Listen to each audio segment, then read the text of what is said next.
kembali lagi dengan aku. Di sini mau jelasin tentang part selanjutnya, yaitu tentang hipotesis testing metodologi. Nah, yang pertama ini maaf ya karena perbedaan cara pengajarannya. Yang dimana ini pakai on screen device dan yang kemarin pakai papan tulis.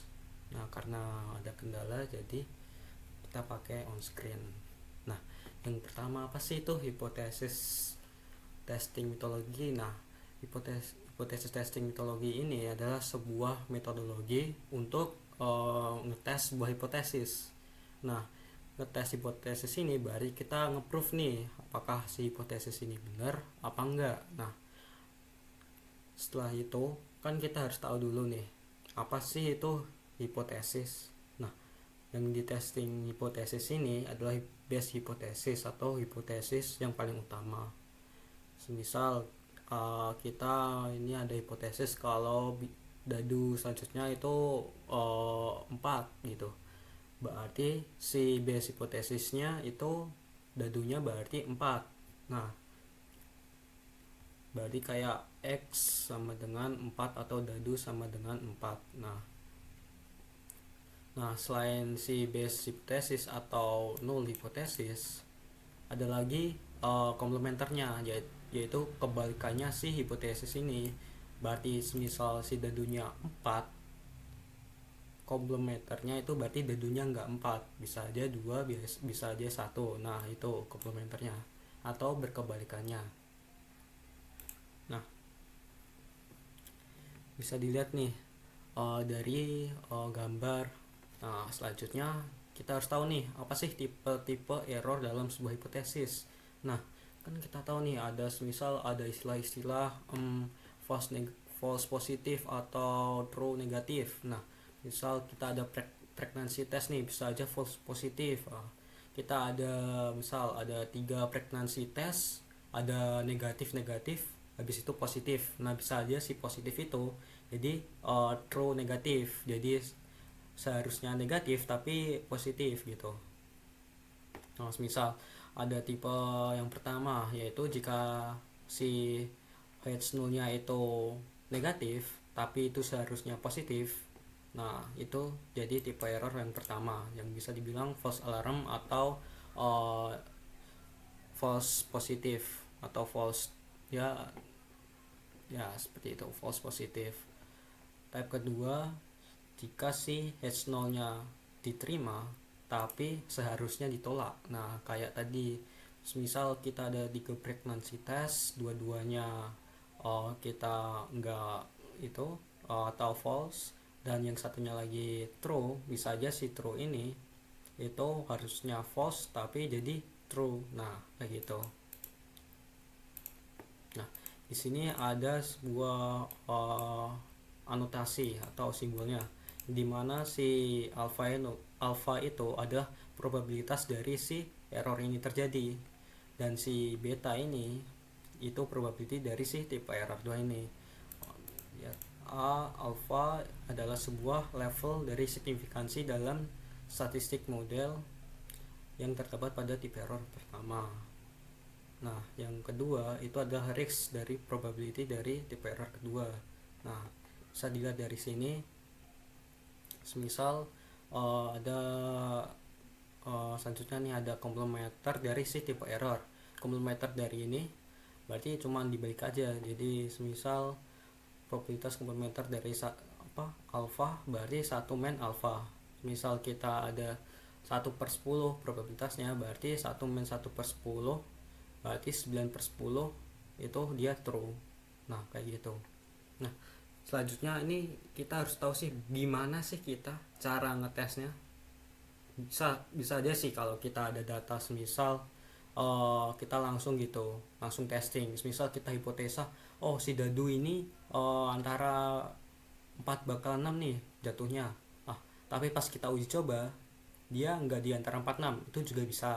Tapi kita juga bisa pakai data. Nah, semisal kita itu ada sebuah data yang bisa bilang sama lah, kayak bisa dilihat alurnya atau ada, ya ada alurnya. Nah, si data itu bakal representasiin uh, gimana sih hipotesanya, apa sih yang bakal terjadi dari peristiwa itu. Nah, kayak gitu. Nah, semisal nih cara kita dapat bahwa si hipotesa itu benar apa enggak, kita bahkan pakai si z atau t value. Kan kita udah tahu nih, z sama t itu adalah sebuah standarisasi dari nilai sebuah data. Nah, semisal si z value-nya 5 atau berapa, pasti hasil dari z value-nya itu segini. Nah, kayak gitu. Jadi hasil dari kita ngolah data itu direpresentasiin jadi z value. Nah, kayak gitu. Nah, misal nih, gimana sih cara representasinya? Nah, yang pertama kita harus tahu dari si z value buat angka yang kita pengenin. Nah, misal kita ini buat yang one sample. Jadi misal kita pakai titik, enggak dua diantaranya. Misal ini kan dua titik. Nah, kita pakai satu titik. Nah, satu titik itu berarti kita tinggal masukin aja si z value dari ini. Misal nilai rata-rata dari hipotesanya dikurangi dengan nilai rata-rata dari tes data populasinya. Nah, kayak gitu. Dan dibagi sama standar deviasi, dibagi lagi dengan populasi size diakarin. Nah, ini kalau pakai si z value. Kalau pakai t value, kita tinggal ngasih degree of freedom. Nah, degree of freedom itu dari si populasi size-nya dikurangi sama 1. Nah, habis itu kita ganti si standar deviasi dengan standar deviasi yang sampel. Jadi yang population jadi sampel. Nah, kalau udah nih, nanti kita pengen tahu si probability-nya itu mau seberapa gitu. Kayak semisal nih, kalau kita pengen level acceptance-nya, level menerimanya itu 90%, berarti si data ini harus datanya di value ini harus di antara itu atau lebih lah. Misal si 90% itu di sini, berarti si z value itu harus di lebihnya, jadi di kanannya. Nah, kayak gitu.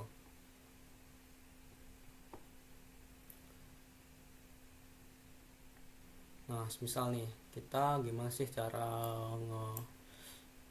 step by stepnya. Yang pertama, kita harus kalkulasiin si z atau t value buat si h0.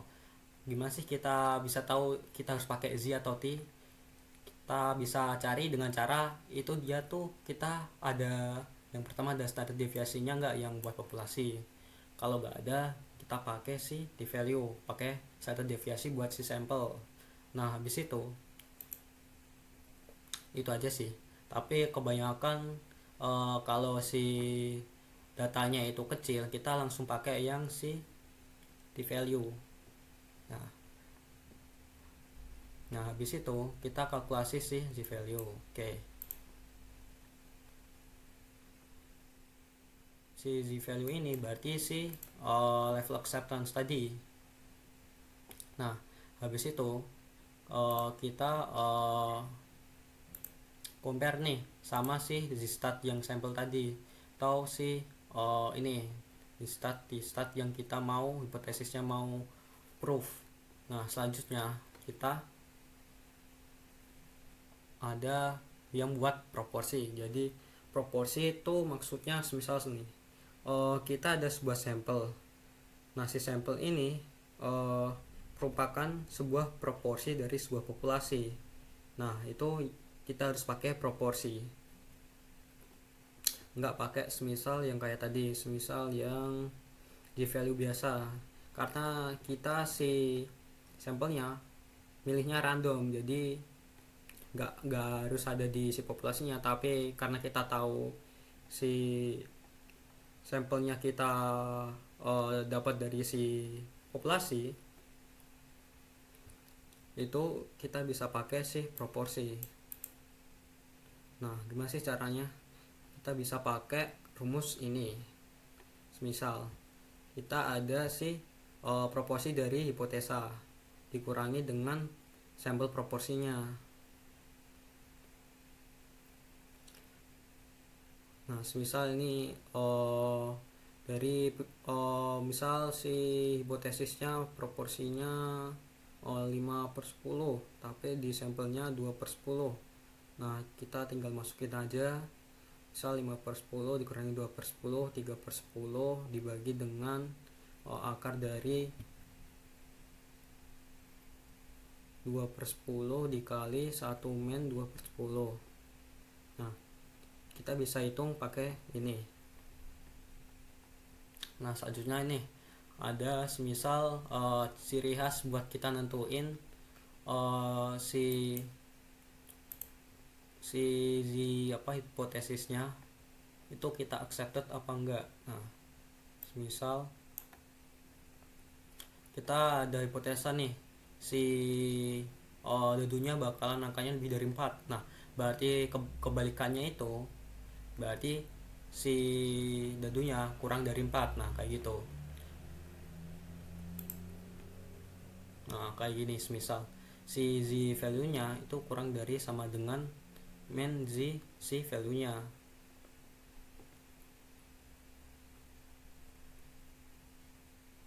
Nah, ini juga sama kayak yang di atas, cuma diubah doang. Jadi kayak P kurang dari P0 diubah di Z kurang dari sama dengan Z si value. Harusnya kayak gitu.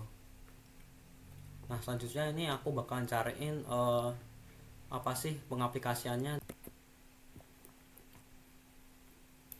Nah, ini aku ada soal nih.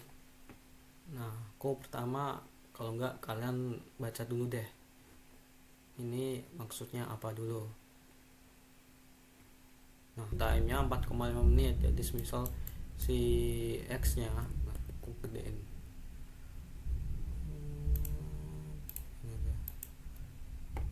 Si X-nya itu 4,5. Nah, berarti si H0-nya ini, si X-nya itu sama aja kayak H0, jadi hipotesa. Karena kita pengen tahu si 4,5 ini beneran enggak sama kayak nunggu waktu yang sebelum-sebelumnya.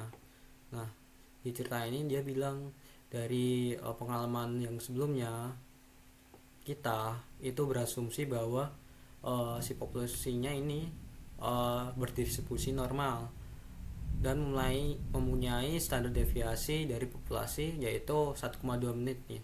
Jadi margin of errornya kayak 1,2 menit nih. Nah, karena kita pengen tahu H0 nya 4,5, berarti si komplementernya itu enggak 4,5. Dan si standar deviasinya itu 1,2 menit, 1,2. Dan kita ini dapat sample size 25. The sample size mean itu 5,1. Ini gak usah.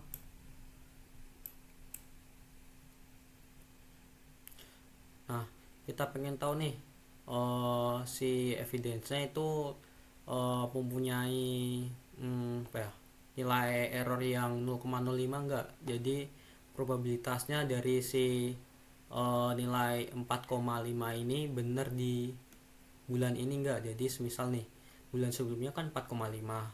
Nah, kita pengen tahu bulan ini si waiting time-nya itu 4,5 apa enggak.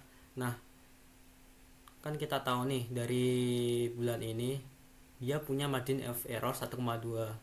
Nah, kita ambil nih si sampel size-nya 25 dan nilai rata-rata dari si sampelnya itu 5,1. Nah, kita pengen tahu sebenarnya kalau si nilai rata-ratanya itu mempunyai apa ya, nilai level of acceptance kah ya, kayak dia jatuh di dalam nilai dari probabilitas penerimaan kita enggak. Jadi misal 0,05, jadi probabilitasnya itu 1 kurangi 0,05, yaitu 0,95. Nah, di paling enggak kita level of acceptance-nya itu 95%. Jadi kayak keyakinan kita itu 95% nih buat kalau si X dari hipotesanya kita, waiting time-nya kita itu 4,5 buat bulan ini. Nah, kan kita tahu nih yang step yang sebelumnya. Yang pertama kita harus tahu si Z value-nya dulu. Si Z value kan ini level of significance-nya atau acceptance. Jadi kita pengen tahu si nilai dari si Z value dari 0,95 ini. Nah, gimana sih caranya? Nah, yang pertama kan kita tahu si distribusi normal itu bentuknya kayak gini. Bentar. Bentuknya kayak gini. Ya agak beda jauh lah. Nah, si mediannya itu di tengah. Kan kita ini misal ada 0,95 nih. Jadi nilai dari akumulasi 0,95 itu dia diarsir kayak segini. Ini misal dari titik tengah nih, dari acuannya. Nah, ini dari 0,95. Jadi ini misal n 0,95. Ini Z value-nya ya, ini buat yang Z value. Dan ini buat yang 0,95 biasa. Nah, kita pengen tahu nih si X-nya ini kalau dijadiin Z value buat distandarisasi, kita pengen tahu nih dia itu masuk dari ini enggak. Nah, masuk ini enggak. Kalau dia enggak masuk, misal di sini atau di sini, berarti dia enggak diterima. Berarti si waiting time-nya enggak 4,5. Jadi si hash satunya true dan hash 0-nya false. Nah, kayak gitu. Nah, ini penjelasannya. Nah, selanjutnya kita bakalan coba step by stepnya. Makan kita udah tahu nih 0,95 dari kan tadi two side ya. Jadi semisal tadi gini, berarti kan ada dua nih, ada sini. Tapi kalau di Z value dia tuh bisa dibilang dari sini ke sini. Jadi nggak dari tengah. Jadi 0,5 ke 5 lagi, 0,5 lagi. Jadi ininya 1. Nah, ini berarti ini berapa? Kita pengen tahu. Nah, yang pertama kita bagi dulu nih si 0,5-nya. Jadi kan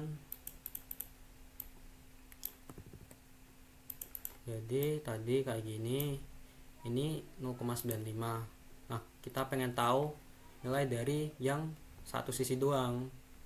Jadi 0,5 dibagi 2 0,25. Jadi ini 0,25.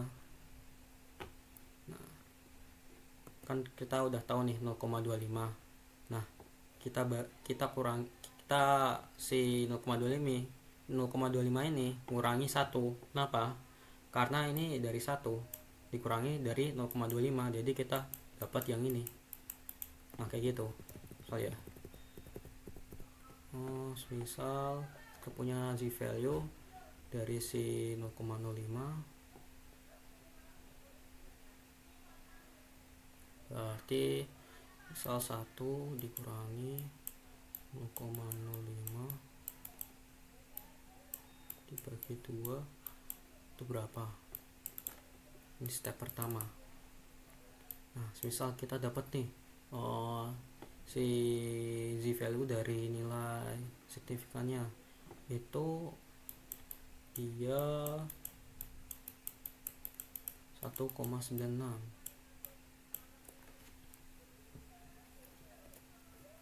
Kenapa 1,96? Jadi nilai dari akumulatif dari si misal nih kita coba cari ya, 1 men 0,0025.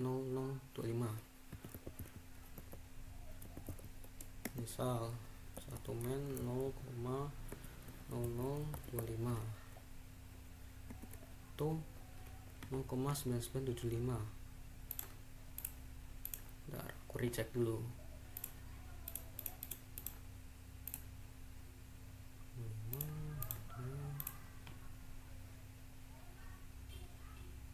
Oh, 0,975. Oh ya, karena 0,05 kan. Jadi ini hasilnya 0,975. Jadi dari si ini kita bisa tahu nih nilai akumulatif dari 0,975. Kita bisa tahu di z value nya. Jadi semisal kita ada nilai akumulatif dari 0,975, misal di sini nih 0,975, kita bisa lihat di z tabel.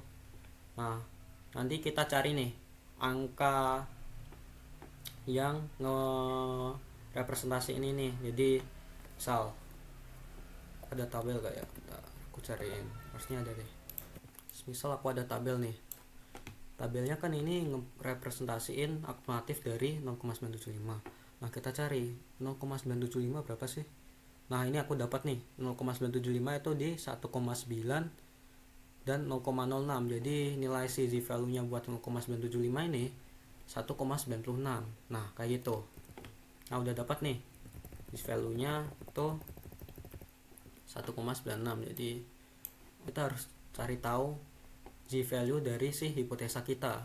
Nah, kan kita tahu nih si z value tadi rumusnya gini. Si hipotesa kita, misal hipotesa kita itu 4,5. That's 0 dikurangi dengan si rata-ratanya dibagi dengan si standar deviasi dibagi dengan si n nya. Kita pakai standar deviasi karena kita udah tahu nih dia itu populasi. Nah, di mana? Oh, standar deviasi buat populasi. Kita udah tahu di soalnya. Nah, kalau nggak dicantumin, tapi misal dikasih tahu, oh ternyata nilai sampelnya itu cuma 20 gitu. Nah, itu baru kita bisa pakai t-value. Harusnya sih dikasih tahu semua ya. Nah, kita tahu nih udah dapat rumusnya, tinggal masukin aja si angka-angkanya, nilai-nilainya. 4,5 kurangi 5,1 2 dan si hanya 25. Nah,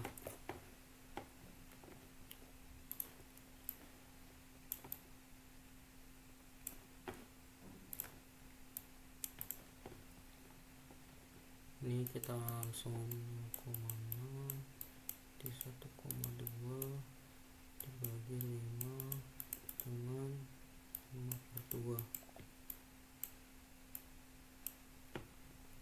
Kita lihat nih si z value nya itu